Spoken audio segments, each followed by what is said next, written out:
Hello అండి, welcome back to my channel. ఇవాళైతే నేను blouse cutting 38 size blouse cutting ఏ విధంగా చేయాలో చూపించబోతున్నాను. సో ఫోల్డింగ్ మన వైపుకు ఉండే విధంగా వేసుకొని ఈ విధంగా కింది వైపు ఎడ్జెస్ని సమానంగా ఉండే విధంగా కట్ చేసుకోవాలి. ఫోల్డింగ్ అనేది మన వైపుకు ఉండాలి. ఎప్పుడైనా కూడా మనకు ఆపోజిట్ వైపు ఓపెన్స్ అనేవి ఉండే విధంగా క్లాత్ని అయితే వేసుకోవాలి. ఛానల్ని కొత్తగా చూస్తున్న వాళ్ళు సబ్స్క్రైబ్ చేసుకోండి అండ్ వీడియో ఎండింగ్ వరకు స్కిప్ చేయకుండా చూసి ఈజీగా అర్థమవుతుంది. కొత్తగా నేర్చుకునే వారికి ఈజీగా అర్థమయ్యే విధంగా కటింగ్ అనేది చూపిస్తున్నానండి. చూడండి, ఇది వచ్చేసి కొలత బ్లౌజ్. మనం కొలత బ్లౌజ్తో మెజర్స్ ఎలా తీసుకోవాలి, ఏ విధంగా కట్ చేయాలనేది చూపిస్తున్నాను. ఇప్పుడు ఈ విధంగా పొడవు అయితే తీసుకోవాలండి. భుజం కుట్టు ఉంటుంది కదా, భుజం కుట్టును మధ్యలోకి ఫోల్డ్ చేసి ఈ విధంగా బ్యాక్ డాట్ ఉంటుంది కదా, ఆ డాట్ వరకు మనం ఈ విధంగా టేప్తో పట్టుకొని ఎంత పొడవు అయితే వచ్చిందో అంత పెట్టేసుకొని దానికి 1 ఇంచ్ అనేది ఎక్స్ట్రా పెట్టుకోవాలి. నాకు ఇక్కడ 14 ఇంచెస్ వచ్చింది, సో నేను 15 ఇంచెస్ పెడుతున్నాను. ఎందుకంటే 1 ఇంచ్ అనేది ఎక్స్ట్రా కుట్ల కోసం. పైన కింద మనకి ఖర్చుల కోసం క్లాత్ కావాలి కదా, చూడండి ఇక్కడ డ్రా చేస్తున్నాను. పైన 1/2 ఇంచ్, కింద 1/2 ఇంచ్. మనకు బ్లౌజ్ రెడీ అయ్యేటప్పటికి ఇక్కడ నుండి ఇక్కడికి చూడండి 14 ఇంచెస్ ఈ విధంగా వచ్చేస్తుంది. ఎక్స్ట్రా అనేది 1 ఇంచ్, పైన 1/2 ఇంచ్, కింద 1/2 ఇంచ్ కంపల్సరీ తీసుకోవాలి. సో ఇప్పుడు మనం నడుం లూజు ఎంత ఉందో చూద్దాం. నడుం లూజుని బట్టి పెద్ద సైజ్ బ్లౌజా చిన్న సైజ్ బ్లౌజా అని చెప్పొచ్చు. సో ఇక్కడ ఎంత వచ్చింది, 33 ఇంచెస్ ఉంది. అంటే 33 అంటే పెద్ద సైజ్ బ్లౌజ్. 30 కంటే పెద్దగా ఉంటే పెద్ద సైజ్ బ్లౌజ్. సో ఇప్పుడు నడుము లూజు 33 ఇంచులు, పెద్ద సైజ్ బ్లౌజ్ కాబట్టి ఇక్కడ 5.5 తీసేసుకోవాలి షోల్డర్ అనేది. తర్వాత నెక్ విడ్త్ అనేది 2.5 ఇంచులు. అదే 5.5 ఇంచులను కొంచెం కింది వైపు ఈ విధంగా మార్కింగ్ చేసుకొని చూడండి, ఇక్కడ 5.5 ఇంచులకి మార్కింగ్ చేసుకున్నాము షోల్డరు. అదే 5.5 ఇంచులను కొంచెం కింది వైపుగా మార్కింగ్ చేసుకొని ఒక స్ట్రైట్ లైన్ అయితే డ్రా చేసుకోవాలి. ఎందుకంటే ఇది ఆమ్ డౌన్ కోసం. ఇక్కడ ఆమ్ డౌన్ కోసం 6 ఇంచెస్ తీసుకోవాలి. ఇది పెద్ద సైజ్ బ్లౌజ్ కాబట్టి 6 ఇంచులు కంపల్సరీ తీసుకోవాలండి.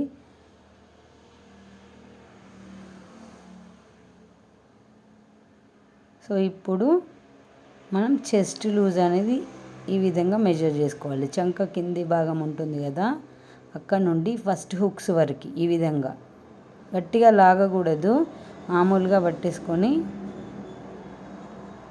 చూస్తే మనకి ఈ విధంగా వచ్చింది మెజర్ 9.5 ఇంచులు. అంటే 38 ఇంచుల బ్లౌజ్ అండి ఇది. చూడండి ఇక్కడ 38, నేను 4 భాగాలు చేస్తాను చూడండి. మనకి 9.5 ఏ విధంగా పెట్టుకోవాలంటే మనకు 4 ఫోల్డింగ్స్ కదా, ఫ్రంట్ 2 ఫోల్డింగ్స్, బ్యాక్ 2 ఫోల్డింగ్స్. మనం ఒకవైపు మాత్రమే మెజర్ చేసాం బ్లౌజ్కి. చూడండి 38ని 9.5 ఇంచులు పెట్టేశాము. ఇక్కడ కూడా 33 ఇంచెస్ అని చెప్పాం కదా నడుము లూజు. 33ని 4 భాగాలు చేసుకొని 1 ఇంచ్ డాట్ కోసం, తర్వాత 2 ఇంచెస్ ఎక్స్ట్రా మార్జిన్ కోసం మార్కింగ్ అయితే పెట్టేశాను. చూడండి ఇక్కడ 9.5 ఇంచులు ప్లస్ 2 ఇంచుల మార్జిన్. ఇక్కడ కూడా కన్ఫ్యూజ్ అవ్వద్దు, ఇది ఫిట్టింగ్ లైన్ చూడండి. తర్వాత ఇది మార్జిన్ లైన్ 2 ఇంచులు తీసుకుంటున్నాను నేను కంపల్సరీ 2 ఇంచులు తీసుకుంటానండి. మన ఛానల్లో చెక్ చేసినట్లయితే నేను ప్రతి బ్లౌజ్కి 2 ఇంచులే పెడతాను. ఇక్కడ 1.5 ఇంచ్ దగ్గర ఒక మార్కింగ్ చేసుకోవాలి కార్నర్ దగ్గర. ఎందుకంటే ఇక్కడ ఆర్మ్ రౌండ్ డ్రా చేయడానికి. పెద్ద సైజ్ బ్లౌజ్ కదా ఇది, నడుము లూజు 30 కంటే ఎక్కువగా ఉంది కాబట్టి 1.5 ఇంచులు అయితే తీసుకోవాలి. సో ఇప్పుడు కర్వ్ స్కేల్ తీసుకొని ఈ విధంగా కర్వ్ అయితే డ్రా చేసుకోవాలి.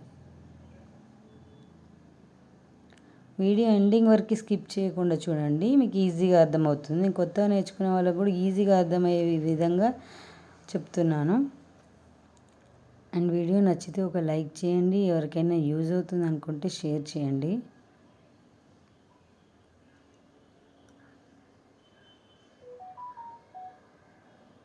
వీడియోస్ చూస్తున్నారు కానీ సబ్స్క్రైబ్ చేసుకోవట్లేదండి ఛానల్ని. ప్లీజ్ సబ్స్క్రైబ్ చేసుకోండి. సో ఈ విధంగా కర్వ్ అయితే డ్రా చేసాము ఆమ్ రౌండ్ అనేది. ఇప్పుడు మనం నెక్ లెంత్ అనేది ఏ విధంగా మార్కింగ్ చేయాలో చూద్దాం. ఇప్పుడు ఇక్కడ మనకి చంక రౌండ్ ఎంత ఉందో కొలుచుకోవాలండి కంపల్సరీ. ఇక్కడ మనకు 1/2 ఇంచ్ పైన మార్కింగ్ తీసుకున్నాం కదా, అక్కడ నుండి చూడండి ఇక్కడ వరకు ఎంత వచ్చింది, 8.5 ఇంచులు ఎగ్జాక్ట్గా. చూడండి మళ్ళీ కొలిచి చూపిస్తాను. ఇక్కడ బ్యాక్ పార్ట్ నుండి చంక రౌండ్ అనేది ఎంత ఉందో చూసుకోవాలి. చూసుకొని మనం మార్కింగ్ చేసింది కూడా ఎంత వచ్చింది అనేది ఈ విధంగా మెజర్ చేసుకోవాలి. ఎగ్జాక్ట్గా వచ్చింది 8.5 ఇంచులు. సో ఇప్పుడు నెక్ కోసం మనం ఈ విధంగా కొలత బ్లౌజ్ వేసుకొనైనా కట్ చేయవచ్చు, లేకపోతే టేప్తోనైనా తీసుకోవచ్చు. కింద 1/2 ఇంచ్ వదిలిపెట్టాం కదా, అక్కడ ఈ ఫోల్డింగ్ అనేది పెట్టుకోవాలి. మిడిల్కి ఫోల్డింగ్ చేసిన ఫోల్డింగ్ అనేది ఈ విధంగా పెట్టేసుకొని ఇక్కడ నుంచి ఒక 1/2 ఇంచు పైకి పెట్టేసుకోవాలి. ఎందుకంటే ఆ 1/2 ఇంచు ఖర్చుల కోసం. ఈ విధంగా నెక్ను మెజర్ చేసి కూడా పెట్టుకోవచ్చు. చూడండి ఇక్కడ నాకు 10.5 ఇంచ్ వచ్చింది. 10.5 ఇంచ్ దగ్గర ఒక మార్కింగ్ చేసేసుకున్నాను. బాక్స్ షేప్ అయితే డ్రా చేసుకుంటున్నాను. చూడండి ఇక్కడ ఈ బాక్స్లోనే మనం రౌండ్ నెక్ అనేది డ్రా చేసుకోవాలి. రౌండ్ అంటే రౌండ్ కాదు, ఏ డిజైన్ అయినా ఈ విధంగా ఒక బాక్స్ షేప్ డ్రా చేసుకున్న తర్వాత ఇందులోనే మనం నెక్ అనేది డ్రా చేసుకోవాలి. సో ఇక్కడ కొంచెం 1/2 ఇంచు గీత బయటికి ఈ విధంగా నేను డ్రా చేశాను. పైన నుండి కింది వరకు ఈ మార్కింగ్ని కలుపుతూ మనం డ్రా చేసుకున్న బాక్స్ లైన్ ఉంది కదా, స్ట్రైట్ లైన్, ఆ లైన్కి 1/2 ఇంచు బయటికి అయితే ఒక లైన్ గీసాను. ఎందుకంటే నెక్ షేపు యూ షేప్ కరెక్ట్గా రావడానికి కోసం ఈ విధంగా కర్వ్ స్కేల్తో ఒక రౌండ్ అయితే డ్రా చేశాను. చూడండి పైన అంతే ఉండాలి షోల్డర్ దగ్గర. కింది వైపుకి వచ్చేసరికి ఒక 1/2 ఇంచ్ అనేది పెంచుకుంటే మనకు నెక్ షేప్ అనేది చూడండి పర్ఫెక్ట్గా వస్తుంది. యూ అనేది రౌండ్ నెక్ యూ షేప్ అనేది బాగుంటుంది. సో చూడండి ఇప్పుడు మెజర్ బ్లౌజ్తో చూసినా కూడా మనకు సేమే వస్తుంది. చూడండి ఇలా గీసుకున్నా పర్లేదు.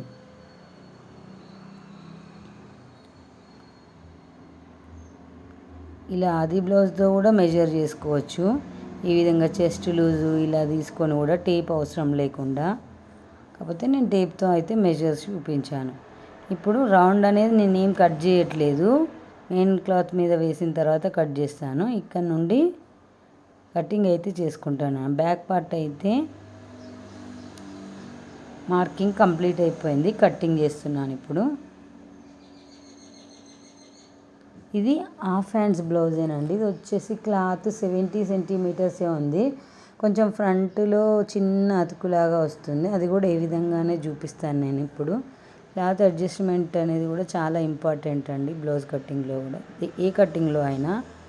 సో బ్యాక్ పార్ట్ అనేది కంప్లీట్ అయిపోయింది. ఇప్పుడు ఈ చివరన మనం ఈ విధంగా ఫోల్డ్ చేసుకోవాలి. ఎందుకంటే hands first back part complete అయిపోయింది, తర్వాత ఈ చివరన హ్యాండ్స్. ఈ హ్యాండ్స్ కోసం నేను 4 ఫోల్డింగ్స్ ఒక్కలాగా ఫోల్డ్ చేయలేదు. చూడండి ఒక 2 మడతలు మాత్రం నా వైపుకి వెనక్కి జరిపి ఈ విధంగా ఫోల్డ్ చేశాను. ఒక 2 ఇంచులు వెనక్కి జరిపేసుకున్నాను. ఎందుకంటే మనకి అతుకులు అనేవి 2 సైడ్లే పడే విధంగా కన్ఫ్యూజ్ అవ్వకుండా ఉండడానికి కోసం నేను చూడండి ఇప్పుడు మీకు స్టిచ్చింగ్ వీడియోలో కూడా చూపిస్తాను అతుకులు ఏ విధంగా ఉంటాయని. సో ఇప్పుడు మనం బ్లౌజ్ ఈ విధంగా కూడా మెజర్ చేసుకోవచ్చు హ్యాండ్స్, లేకపోతే టేప్తో అయినా తీసుకోవచ్చు. మీకు ఎవరికైనా ఆది బ్లౌజ్తోనే కొలతలు టేప్ అవసరం లేకుండా ఆది బ్లౌజ్తోనే కటింగ్ చూపించమన్నా కూడా చూపిస్తాను. కామెంట్స్లో మీరు పోస్ట్ చేయండి ఎవరికైనా కావాలంటే. నేనైతే ఇప్పుడు బ్లౌజ్ని టేప్ మెజర్తో అయితే మెజర్ చేస్తున్నాను. చూడండి ఇక్కడ మనకి ఎంత వచ్చింది, 5 ఇంచులు. 5.5 ఇంచులు ఉంటే నేను 6.5 ఇంచుల వరకు ఒక మార్కింగ్ అయితే చేసుకున్నాను. మీకు ఎంత వస్తే అంతకి ఒక 1 ఇంచ్ యాడ్ చేసుకోండి, ఎందుకంటే ఖర్చుల కోసం, కుట్ల కోసం కావాలి కదా క్లాత్, అందుకోసం. ఇప్పుడు మనము ఆమ్ రౌండ్ ఎంత ఉంది ఇప్పుడు మనం బ్యాక్ పార్ట్లో కట్ చేసినప్పుడు అది చూసుకోవాలి. ఇప్పుడు నేను హ్యాండ్ లూజ్ పెడుతున్నాను. చూడండి ఫోల్డింగ్ దగ్గర నుండి మనకు చేతి హ్యాండ్ లూజ్ ఎంత ఉందో అంతా పెట్టేసుకుంటున్నాను. పెట్టేసుకొని ఒక 2 ఇంచులు అయితే మార్జిన్ కోసం డ్రా చేశాను. ఇప్పుడు చంక డౌన్, ఇది హ్యాండ్ డౌన్ కోసం 3 ఇంచుల దగ్గర ఒక మార్కింగ్ వేసేసాను. ఇది షార్ట్ హ్యాండ్స్ కదా. ఎల్బో హ్యాండ్స్ అయితే మీరు ఇంతకుముందు వీడియోస్లో చూడొచ్చు 3.5 ఇంచెస్కి తీసుకుంటాము. షార్ట్ హ్యాండ్స్ అంటే కూడా ఇంకా వెరీ షార్ట్ హ్యాండ్స్ కూడా మెజర్ మారుతుంది, కానీ ఇది నార్మల్ షార్ట్ హ్యాండ్స్ కాబట్టి ఇక్కడ నుండి చూడండి ఈ విధంగా కూడా పెట్టి చూపిస్తున్నాను నేను ఇప్పుడు. ఈ విధంగా పెట్టేసుకొని మనకి ఇక్కడ చంక డౌన్, హ్యాండ్ డౌన్ కూడా చూసుకోవచ్చు. ఇక్కడ చూడండి ఫోల్డింగ్ దగ్గర ఈ విధంగా సేమ్ మార్కింగ్ చూడండి. మనం టేప్తో మెజర్ చేసినా అది బ్లౌజ్తో మెజర్ చేసినా సేమ్ వస్తుంది. సో ఇటువైపు కూడా చూడండి, ఇప్పుడు ఇక్కడ మార్కింగ్ ఇటువైపు తిరిగి ఉంది క్లాత్, దీన్ని ఇటువైపు తిప్పినప్పుడు ఎగ్జాక్ట్గా వస్తుంది చూడండి. సో ఇప్పుడు మనం ఫోల్డింగ్ దగ్గర నుండి 2 ఇంచులకు ఒక మార్కింగ్ అయితే చేసుకోవాలండి. ఎందుకంటే ఇక్కడ నుండే మనకి కర్వ్ షేప్ అనేది డ్రా చేసుకోవాలి, హ్యాండ్ కర్వ్ అనేది. తర్వాత ఇప్పుడు ఈ 2 ఇంచుల మార్కింగ్ దగ్గర నుండి ఈ హ్యాండ్ డౌన్ తీసుకున్నాం కదా, అక్కడి వరకు మనకు బ్యాక్ పార్ట్లో మెజర్ చేసాం కదా 8.5 ఇంచులని. అదే 8.5 ఇంచులను ఫోల్డింగ్ దగ్గర నుండి మెజర్ పెట్టేసుకొని ఇక్కడ 2 ఇంచులకు ఒక మార్కింగ్ చేసుకోవాలి. చూడండి ఈ విధంగా ఒక లైన్ అయితే డ్రా చేస్తున్నాను. ప్లస్ ఇక్కడ కూడా ఈ 2 మార్కింగ్లను కలుపుతూ ఒక లైన్, ఈ 2 మార్కింగ్లను కలుపుతూ ఒక లైన్. ఇక్కడ 2 ఇంచులు, ఎందుకంటే మనం బ్యాక్ పార్ట్లో 2 ఇంచులు తీసుకున్నాం కదా మార్జిన్, అందుకు. సో ఇప్పుడు ఇక్కడ నుండి కర్వ్ షేప్ అనేది లైన్ వెంబడి డ్రా చేసుకుంటూ చూడండి, ఇక్కడ నేను మళ్ళీ చూపిస్తున్నాను. ఈ లైన్ వెంబడి ఈ విధంగా డ్రా చేసుకొని ఇక్కడికి వచ్చేసరికి మాత్రం 1/2 ఇంచు డౌన్ చేయాలి చివరికి వచ్చేసరికి. ఇప్పుడు హ్యాండ్ కటింగ్ అయితే అయిపోయింది. చూడండి ఇక్కడ హ్యాండ్ కటింగ్ ఈ విధంగా అయిపోయింది. ఇక్కడ మీరు అబ్జర్వ్ చేసినట్లయితే ఇక్కడ 2 వైపులా మాత్రమే అతుకులు అనేవి పడతాయి. ఈ అతుకులు కూడా ఈ మిగిలిన క్లాత్ నుండి ఏ విధంగా కట్ చేయాలని చూపిస్తాను. ఇప్పుడు క్లాత్ని తిప్పి వేసుకోవాలండి ఈ విధంగా. ఇప్పుడు మన వైపుకి ఓపెన్స్ అనేవి ఉండే విధంగా వేసుకోవాలి.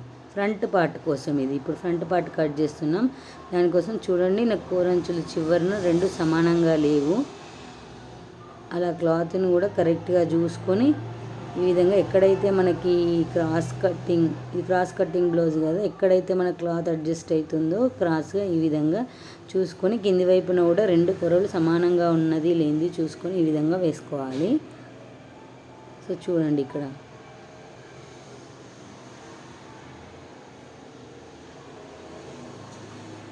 వరకు ఈ విధంగా పెట్టేసినట్లయితే ఈ చివరకు కొంచెం క్లాత్ అయితే తగ్గుతుంది. ఈ విధంగా క్లాత్ అడ్జస్ట్ చేసి వేసుకోవాలండి. మనకు ఒక్కొక్కసారి క్లాత్ చిన్నగా ఇచ్చినప్పుడు కూడా ఏ విధంగా అడ్జస్ట్ చేసుకోవాలి అనేది చూడండి. ఇప్పుడు ఇలా వేసేసుకున్న తర్వాత ఇప్పుడు బ్యాక్ పార్ట్ ఏ విధంగా ఉంటే ఆ విధంగా మొత్తం 4 సైడ్స్ కూడా ఈ విధంగా చుట్టూ డ్రా చేసుకుంటూ రావాలి. చూడండి ఇక్కడ పైన ప్లస్ ఇక్కడ ఆమ్ రౌండ్ దగ్గర నుండి కూడా ఈ విధంగా ఎంత ఉంటే అంత చుట్టూ దాని వెంబడే ఇలా గీసుకుంటూ రావాలి. చూడండి నేను ఎక్కడ కూడా క్లాత్ బయటికి కరెక్ట్ ఎడ్జెస్ వరకు వేసాను. కింది వైపు మాత్రమే మనకు సరిపోవట్లేదు క్లాత్. చూడండి 3 వైపులా కరెక్ట్గా ఉండే విధంగా వేసుకున్నాను. కింది వైపు మాత్రం మీకు ఇక్కడ కనిపిస్తుంది, ఇక్కడే జాయింట్ అనేది వస్తుంది. సో ఇప్పుడు పైనుంచి అయితే నేను ఇక్కడ కూడా 1/2 ఇంచ్ మార్కింగ్ మనం బ్యాక్ పార్ట్లో వేసాం కదా, సేమ్ అదే మార్కింగ్ కింద ఫ్రంట్ పార్ట్ కూడా చేసేసాను. ఇప్పుడు ఈ విధంగా అయితే డ్రా చేసుకున్న తర్వాత మనం బ్యాక్ పార్ట్ని ఈ విధంగా 2 ఇంచులు అంటే 3 వేళ్ళు ఈ విధంగా మన 3 వేళ్ళు ఫోల్డ్ చేయాలి. 3 వేళ్ళు అంతా క్లాత్ అయితే ఫోల్డ్ చేయాలి. మనం 3 వేళ్ళు చూసుకున్నట్లయితే చూడండి ఇక్కడ 2 ఇంచులు ఉంది. 2 ఇంచులు ఎగ్జాక్ట్గా 3 వేళ్ళు అయినా పర్లేదు, 2 ఇంచులైనా పర్లేదు. కంపల్సరీ ఫ్రంట్ పార్ట్ కోసం బ్యాక్ పార్ట్ నుండి 2 ఇంచులు తీసివేయాలి. ఎందుకంటే ఇక్కడ షేప్ బెల్ట్లు అనేవి మనం అటాచ్ చేస్తాం కాబట్టి. చూడండి 2 ఇంచుల మార్కింగ్ ఈ విధంగా ఫోల్డ్ చేసి స్ట్రెయిట్గా ఒక లైన్ అయితే డ్రా చేసుకున్నాం. ఇప్పుడు మనకు బ్యాక్ పార్ట్తో పని లేదు ఇంకా. సో ఇప్పుడు బ్యాక్ పార్ట్ తీసేసి ఫ్రంట్ పార్ట్ ఏ విధంగా మార్కింగ్ చేసుకోవాలనేది చూద్దాం. ఎండింగ్ వరకు స్కిప్ చేయకుండా చూడండి వీడియో, అలా అయితేనే ఈజీగా అర్థమవుతుంది. మీకు ఏమైనా డౌట్స్ ఉంటే కామెంట్స్లో పోస్ట్ చేయండి, పర్లేదు. ఈ బ్లౌజ్ అనే కాదు, మీకు ఏ మేజర్ బ్లౌజ్ అయినా ఏ డ్రెస్ అయినా మీకు ఏమైనా డౌట్స్ ఉంటే కామెంట్స్లో అడగండి. చూడండి ఇక్కడ 2 ఇంచుల మార్జిన్ లైన్ కూడా డ్రా చేసి నేను బ్యాక్ పార్ట్ అనేది తీసేసాను. ఇక్కడ ఆమ్ రౌండ్ దగ్గర మనం ఇప్పుడు రన్నర్తో రన్ చేసాం కదా, ఎల్ షేప్ అనేది బ్యాక్ పార్ట్లో, ఆ విధంగా ఫ్రంట్ పార్ట్లో కూడా నేను డ్రా చేశాను. ఎందుకంటే చంకలోతు అనేది తీసుకోవడానికి కోసం, ఫ్రంట్ పార్ట్లో చంకలోతు కంపల్సరీ తీసుకోవాలి. దానికోసం ఇలా ఎల్ షేప్ లాగా మార్కింగ్ అయితే చేసుకున్నాను.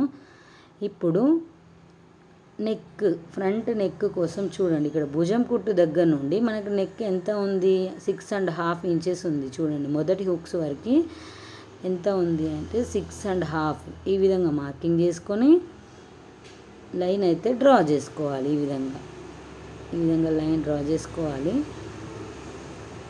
ప్లస్ మనకి పైన 2.5 ఇంచులు ఉంటుంది కదా నెక్ విడ్త్, సేమ్ కింద కూడా అంతే ఉందా అనేది చూసుకోవాలి. చూడండి ఇక్కడ నేను మళ్ళీ వేసి చూపిస్తున్నాను. ఇక్కడ మనకి ఈ లైన్ వెంబడి మనం రన్ చేయాలి. ఈ విధంగా రన్నర్ తీసుకొని, ఎందుకంటే ఆ అచ్చు అనేది పడిపోతుంది. ఆ అచ్చు వెంబడి మనం ఈ విధంగా లైన్ అనేది డ్రా చేసుకోవచ్చు. తర్వాత ఇప్పుడు నెక్ రౌండ్ షేపు పర్ఫెక్ట్గా ఫినిషింగ్ నీట్గా రావడానికి కోసం ఒక 1/2 ఇంచు బయటికి అనేది డ్రా చేయాలి ఫ్రంట్ నెక్. సో ఇప్పుడు రౌండ్ అనేది కర్వ్ స్కేల్ తీసుకొని నార్మల్గా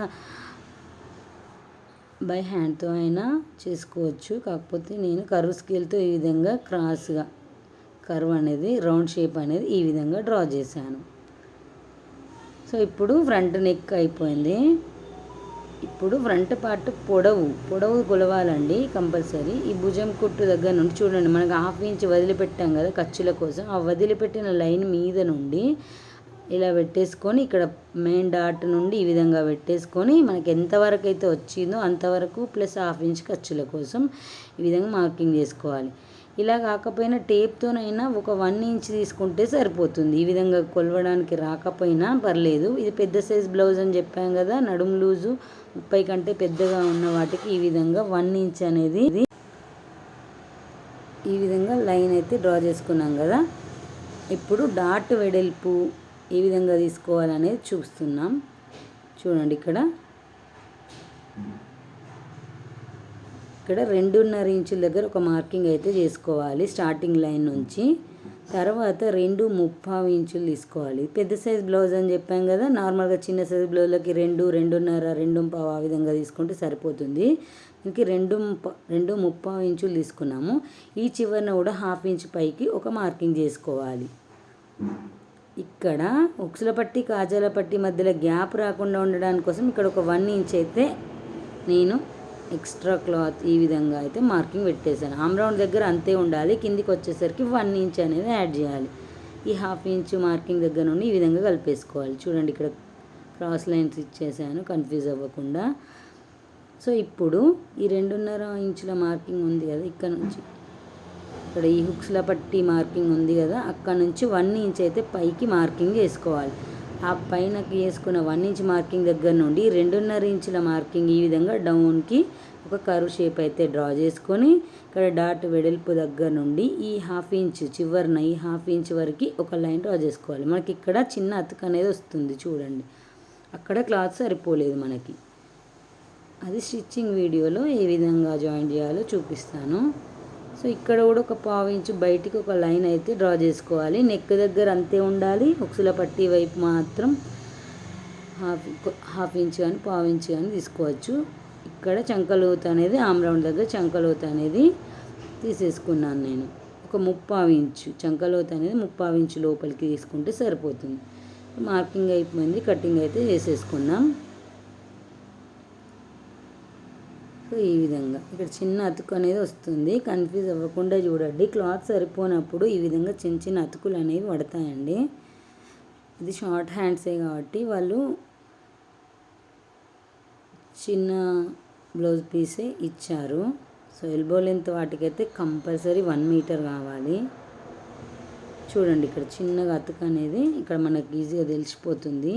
చిన్న పీసెస్ని ఈ విధంగా ఇలా జాయిన్ చేసుకుంటే సరిపోతుంది స్టిచ్ చేసేటప్పుడు. చూడండి ఇక్కడ ఈ విధంగా. సో ఫ్రంట్ పార్ట్ అయితే మార్కింగ్ అయిపోయింది.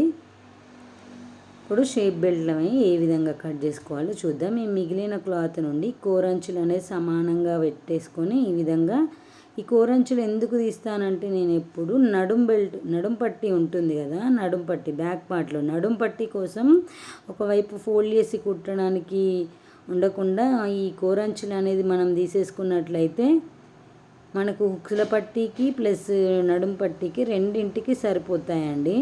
సో నేను ఎప్పుడైనా ఈ విధంగానే తీసుకుంటాను. బ్యాక్ పార్ట్ ఈ విధంగా వేసుకొని షేప్ బెల్ట్ అని కట్ చేసుకోవాలి. కాకపోతే ఇక్కడ నేను 1 ఇంచ్ ఉండే విధంగా ఈ విధంగా నడుం బెల్ట్ కోసం వెనకాల ఈ విధంగా కట్ చేశాను. ఈ 2 పీస్లని నడుం బెల్ట్ కోసం వాడతాను. ఇప్పుడు ఈ మిగిలిన క్లాత్ నుండి చూడండి, బ్యాక్ పార్ట్ ఎంత ఉంటే అంత ఈ విధంగా మార్కింగ్ చేసుకోవాలి మనకి షేప్ బెల్ట్ల కోసం. సో ఇప్పుడు హుక్స్ల పట్టీ వైపు ఎంత ఉంది అనేది మెజర్ చేసుకోవాలి. మనకి ఇక్కడ 3 ఇంచులు ఉంది. 3.5 ఇంచుల దగ్గర ఒక మార్కింగ్ పెట్టేశాను. అటు సైడ్ జాయింట్ల దగ్గర ఎంత ఉంది అనేది కొలుచుకొని దానికి ఒక 1/2 ఇంచ్ పైనకి మార్కింగ్ చేసుకొని, ఇక్కడ ఒక 4 ఇంచుల దగ్గర స్టార్టింగ్ నుండి మార్కింగ్ చేసుకొని పైనకి 2.5 ఇంచులు ఈ విధంగా మార్కింగ్ చేసుకొని ఈ 3 మార్కింగ్లను కలుపుతూ ఒక లైన్ అయితే డ్రా చేసుకోవాలి. తర్వాత ఈ విధంగా కట్ చేసుకున్న తర్వాత మనకి ఈ విధంగా మెయిన్ క్లాత్ని కూడా ఈ విధంగానే కట్ చేసుకోవాలి. సో ఇప్పుడు చూడండి, మెయిన్ ఫ్యాబ్రిక్ ఇక్కడ అతుకులు వస్తాయని చెప్పాను కదా హ్యాండ్స్కి.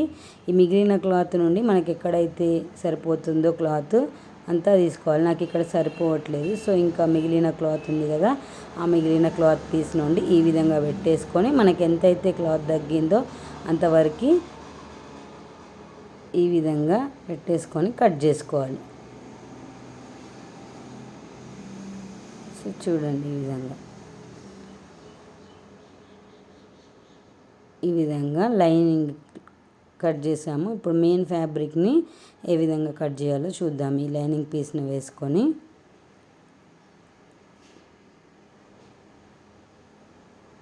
మీకు ఏమైనా డౌట్స్ ఉంటే కామెంట్స్లో పోస్ట్ చేయండి. వీడియో నచ్చితే ఒక లైక్ చేయండి. ఎవరికైనా యూజ్ అవుతుంది అనుకుంటే షేర్ చేయండి. చూడండి ఈ విధంగా లైనింగ్ని డబుల్ ఫోల్డ్ కింద ఈ విధంగా ఫోల్డ్ చేసుకొని ఈ మనం కట్ చేసుకున్న బ్యాక్ పార్ట్ ఈ విధంగా వేసి కట్ చేసుకోవాలి. ఇప్పుడు నేను బ్యాక్ పార్ట్లో నెక్ ఇంతకుముందు కట్ చేయలేదు కదా, ఇప్పుడు కట్ చేస్తాను. చూడండి వీడియో లెంత్ ఎక్కువ అవుతుందని ఇది కొంచెం స్పీడప్ చేసామండి వీడియో. సో నెక్ అనేది రౌండ్ షేప్ కట్ చేసాం. ఇప్పుడు హాఫ్ హ్యాండ్స్ కదా, ఇటువైపు ఈ కోరంచులు ఉన్న వైపు ఈ విధంగా ఫోల్డ్ చేసుకొని ఇలా కట్ చేసుకోవాలి హ్యాండ్స్. తర్వాత ఈ మిగిలిన క్లాత్ నుండి ఫ్రంట్ పార్ట్ని ఈ విధంగా వేసుకొని షేప్ బెల్ట్లు కూడా ఈ విధంగా వేసుకొని కట్ చేసుకోవాలి. థ్యాంక్స్ ఫర్ వాచింగ్ అండి. Please subscribe my channel. Video నచ్చితే ఒక లైక్ చేయండి అండ్ ఛానల్ని మాత్రం సబ్స్క్రైబ్ చేసుకోండి.